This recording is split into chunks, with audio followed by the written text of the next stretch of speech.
Barcelona is one of the most popular cities in the world. The picturesque Sagrada Familia Cathedral, the famous Las Ramblas street, and La Boqueria market. These are places that you really want to visit.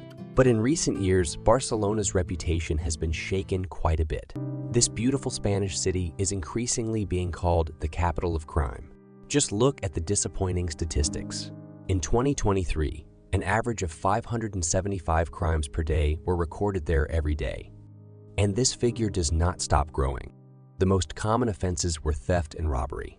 In fact, Barcelona has become the capital of the theft in Spain, and only Brussels surpasses it at the European level. And burglaries, that is, robberies without the use of force, account for almost half of all crimes in the city. It's not the safest environment, is it? And the situation on the city street is not getting any better. These frightening newspaper headlines give Barcelona a public and intimidating image, both inside and outside the country. And there really is something to worry about, because more serious types of crimes also continue to increase. In 2023, an average of 3 cases of sexual violence per day were reported in Barcelona.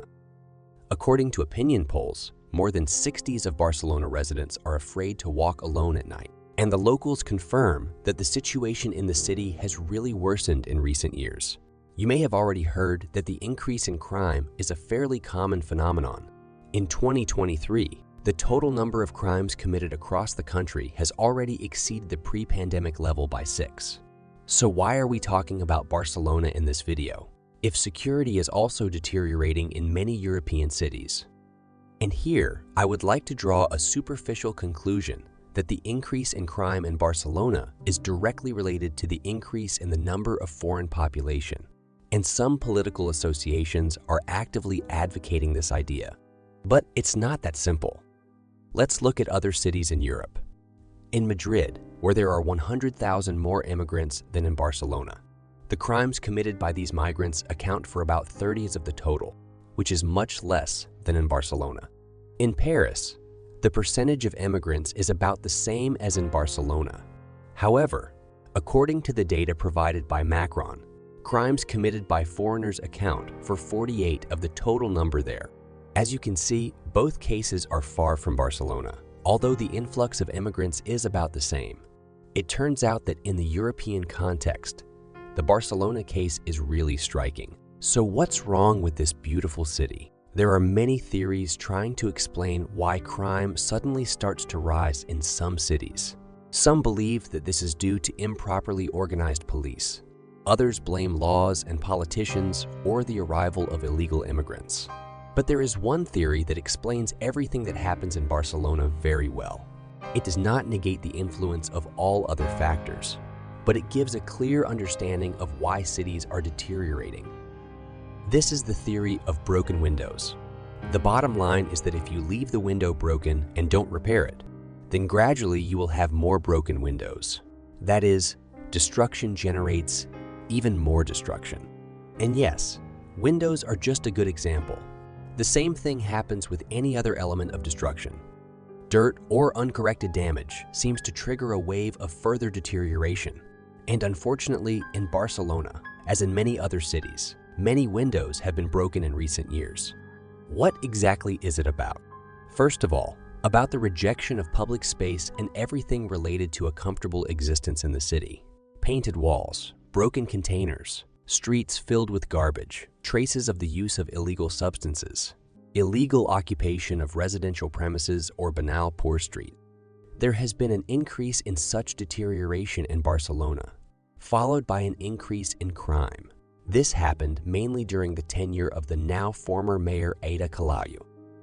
The fact is that in Barcelona, the wave of devastation spreads to almost entire vast areas. Imagine how much the situation got out of control if in some places it even became common to see people relieving themselves without any embarrassment on the street in broad daylight. Logically, this strongly affects people's behavior, and therefore the level of crime and feelings of security. Neglect on the part of the state authorities generates even greater neglect on the part of those who live in the city. Have you ever felt that you are in a very clean place and are embarrassed to touch something so as not to disturb the order? This action is all the same theory, only in a different direction. Cleanliness motivates to maintain order, and imperfection breeds even greater imperfection, like a snowball. This is exactly what is happening with Barcelona right now.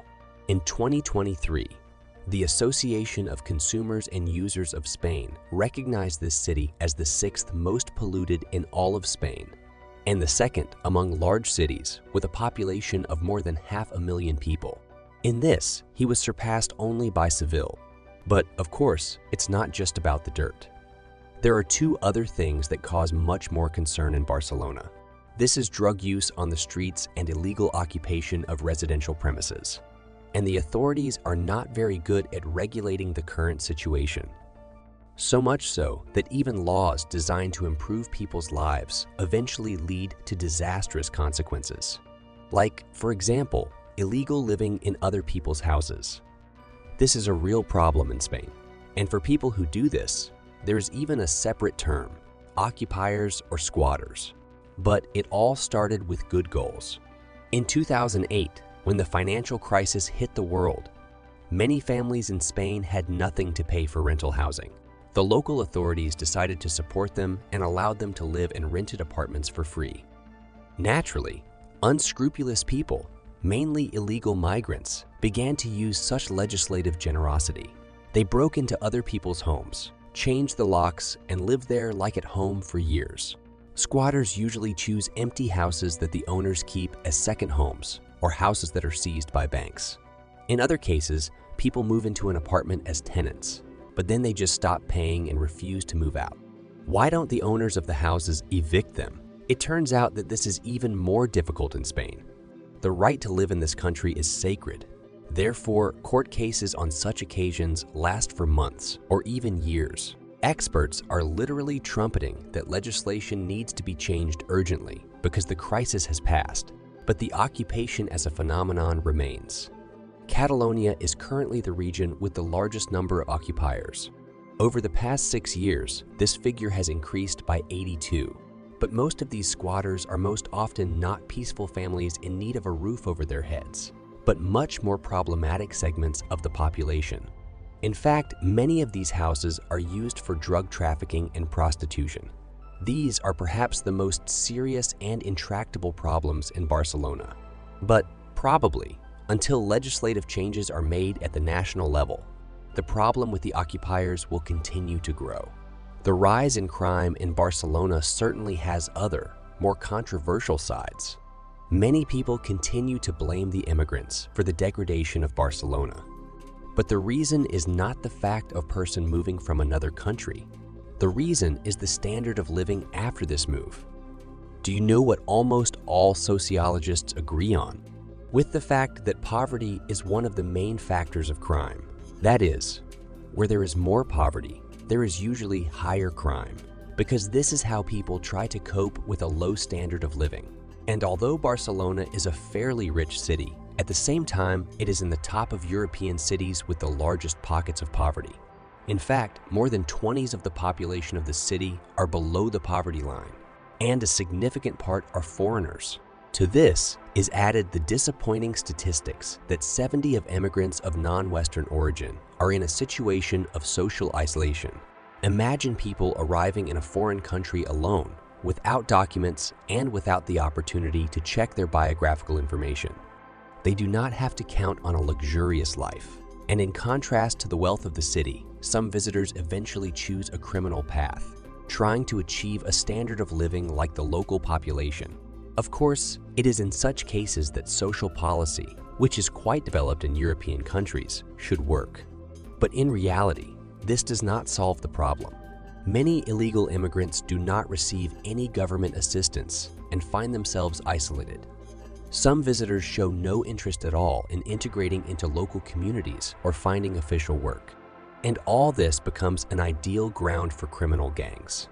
Of course, the fact that Barcelona has an important cargo port and a free trade zone, through which illegal substances can be imported from abroad, makes it even more attractive for criminal gangs. Although crime in Barcelona is still difficult to call organized, but there are all prerequisites for the situation to get out of control. And what do you think? Will Barcelona be able to reverse this situation? And what can save this beautiful city from ruin and crime?